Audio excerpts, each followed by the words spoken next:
Hello, everyone, and welcome to this edition of News You Can Use. I'm your host, Thera Martin Milling, and so glad to be with you. We are at the end of 2014. This year has gone so quickly, I don't know what happened yet, but I'm excited and feeling positive about the good things that can come and can happen in 2015. Today on our program, I am so excited. We're going to have Reverend Buck with us. He is the pastor of Berean Baptist Church in North Philadelphia, and he is making things happen. We'll tell that story in just a little bit. And then when we turn the page a little bit later on in the program, we're going to talk with a young man who is just flipping Germantown upside down. He's a community activist, and he is somebody who's on the move and making things happen. He's not just talking about what he's going to do, he's doing it. So we'll tell the story of Jeff Templeton in the second part of our program. And then before we wind it down on the year 2014, Dr. Donnie Patterson will join us with some health tips and some good sense tips as well. So stay along with us for the ride. We'll be back with our first guest in North Philadelphia. We're going to keep it moving on this show as we go forward. We're going to be talking with a young man who is just fiery. I love his spirit. I met him when he knocked on my door about a year ago, maybe a little less than a year ago. And he started talking, and he had flyers in his hand, and I see him all the time going through the community, but he's not just talking, he's making things happen. I'm talking about Jeff Templeton. We'll be back to tell his story in a moment. Stay with us.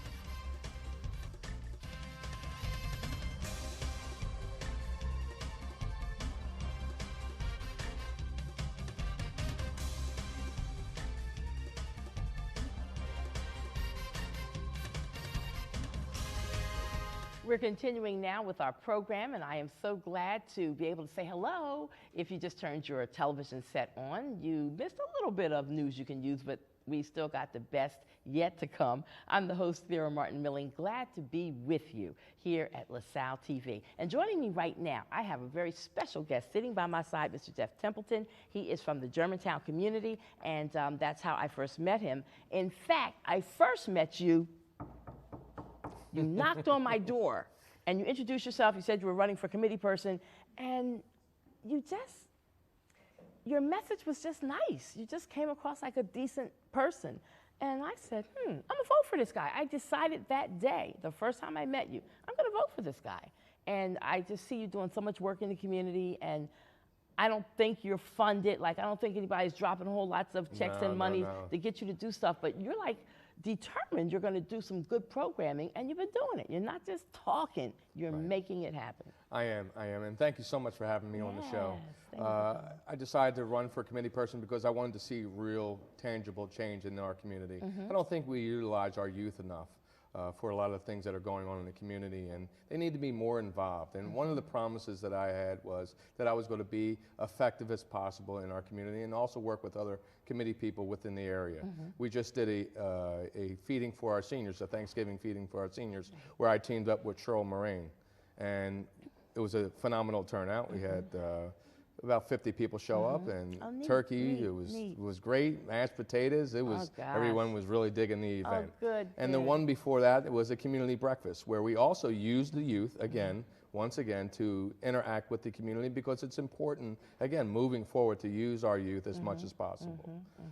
So now, where are you getting your ideas, and where are you getting your spirit and your energy? Because we need to duplicate you at least 1,000 times over just for Germantown, so that we can get more cohesive and start seeing more positive things happen for our neighborhood. Well, I get my inspiration from God, to be honest with you. I pray a lot, and I think that He provides me with a lot of these answers and techniques to go at the community with. Then you must be obedient, because see, God gives me stuff too. I have to confess, God gives me stuff like all the time, like ideas, like visions that can't possibly come from me. I mean, I'd like to think I'm a smart woman, but I ain't that smart. I'm not always obedient. God gives it to me, and then He says, like, do it. And then sometimes I stumble and I don't do it. But when I listen and I do it, it's excellent. Yeah, because He said do it. I'm not always obedient. But I did hear one of the callings that I think that was really, really good to move in on, and that was I founded a nonprofit organization called Speak, which stands for Staying Positive Equals Amazing Kids, and it is a wonderful nonprofit organization, and we focus on providing educational information and activities that encourage youth to become responsible members of our community. Some of the things that we also provide are community service projects for youth to take part in. Now, as you know, this is especially important because, you know, in order for some students to graduate, they must first accumulate a certain amount of community service hours. We also provide a ton of other things, like some of the programs that we're offering is our Golden Ticket Incentive Program, where we actually reward children for their academic achievements. We're working with a few schools right now, John Story Jenks, Anthony Wayne Academy, and John B. Kelly. That's in Germantown. So, and the students love it. And we also have a Golden Ticket Shadowing Program where children actually have a chance to shadow public figures in the workspace. Councilwoman Cindy Bass is a shadower. So is Judge Giovanni Campbell. So this is a great inspiration for children to be a part of, and it removes any intimidation that they may see, you know, looking at it from the outside. Okay. Now, I know that, you know, to have an idea is one thing. To make it happen, again, can be a whole nother ball field.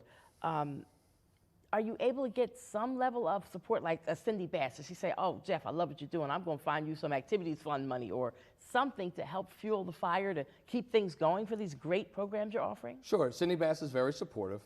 My biggest challenge is finding people within the community who are going to be dedicated and be honest to the youth that we're working with. That is such an, you know, it seems to be the biggest task, to be honest with you. I see a lot of resistance come from the adults more than the children. The children are open to anything, you know. They're like, hey, if it's fun, I'm with it, you know.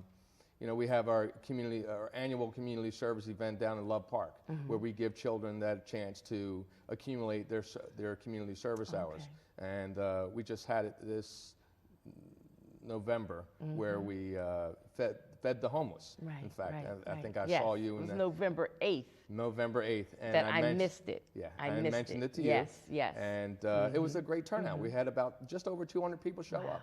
And we had the Boy Scouts come out, and they did their thing. And, you know. That's so good. You know, you can find a ton of information just on our website alone at Philly. I like the idea that you don't just stay in Germantown then with some of the activities that you do, because another thing that I found, some of the youth, some of the young people that I've met in our community in Germantown, right around Schoolhouse Lane and Coulter and all that, kids who've never been any further than Germantown or North Philly maybe, who never got to Atlantic City or Wildwood or not even the Penn's Landing. Are you kidding me? There are children who live in this city, and that's their world, where that little radius of where they live and they go to school. And that's like insane crazy to me. And so, again, I love hearing what you're doing, and you're taking kids out and you're letting them see that there's a bigger part of Philadelphia than just Germantown, or there's a bigger part of the world than just Philadelphia. Yeah, one of the great things that I want to mention is that with our councilwoman, what she's allowing children to do is to come into City Hall and shadow her during a session, a council session. And a lot of people don't know exactly what goes on in City Hall. Even some adults, you'd be surprised. I know. They have no clue what goes on in City Hall or even what goes on in the council meetings. So that's a really great encouragement for children. And the last one actually left and said, you know what, Mom, I think I might wind up becoming a politician. Which is a segue to the next thing I want to talk to you about in the 2.5 minutes or so that we have left. I'm not trying to make you a city council person today or tomorrow, or a state rep or a state senator. However, the reality is you are a committee person now. Can you just talk real briefly so that people who are out there wondering, well, how do I get started in politics? I would think that the committee person level is where you might want to start. Right, it is. So how do you do that piece? Well, first of all, you might want to look into it a little bit, the responsibilities of the committee person. Start right there, and if it looks like you can run with the responsibilities of it, then talk to some more people in the community. Talk to your ward leader and get some feedback from them and get their experiences, because they were once a committee person as well. So, and then, you know, there's also the Committee of 70, and everything is online, so you can find out just about everything online. So. And the reality is there's some work to be done. There's some door knocking. You got to walk. You can't just say, oh, I want to be a committee person. And you can do the paperwork and the filing and get your name on the ballot, I would guess. But you got to do some work. You got to talk to people. You got to shake some hands, kiss some babies. Yeah, that was one of the most challenging things I've ever done, was walk up all those steps. I felt like an addition to Rocky. I walked up so many steps and talked to so many people, but that was great. You know, that's what a committee man is about. Being about it's interacting with your community and being there for them. You know, they may have problems that you might need to, you know, they need to help with, and that you'll be able to help them fix them. Well, having met you, before you were a committee person and watching you win says to me that you obviously did some things right. I wish you well with your future endeavors. I wish you well as a committee person. Thank you. And I see where you're already making a difference in the community. Thank you so much. We thank you for being a part of our community. That means a lot. Thank Keep you so up much, the Steve. good work. Thank you. And thank you for bringing Cheryl Mulrain, even though we don't see her on set today. Now she knows where the studio is, and I know she'll be back at another time, perhaps with you again. There's a whole lot of great things happening at Happy Hollow and throughout that whole community, and we want to blast it to the world and tell people about Absolutely. it. Germantown's a wonderful place. Yes, it is. I agree. All righty, we're going to keep it moving as we wind it down on this last show for the year of 2014. We're getting ready to head on over to Dr. Donnie Patterson. She's got some health tips. And to our viewers, we thank you for checking us out on News You Can Use. Be positive as we go into this new year. I think if there was any New Year's resolution that all of us could make, possibly, that would be to be kinder to each other, to speak to each other, to talk neighborly to each other, and to love our city and respect our city and not to trash our city, and just be positive as we go forward. So Happy New Year, everybody. Peace and blessings from all of us here at LaSalle TV. And to you, thank you for joining us. Thank you so much. All right, take care, everybody. Happy New Year.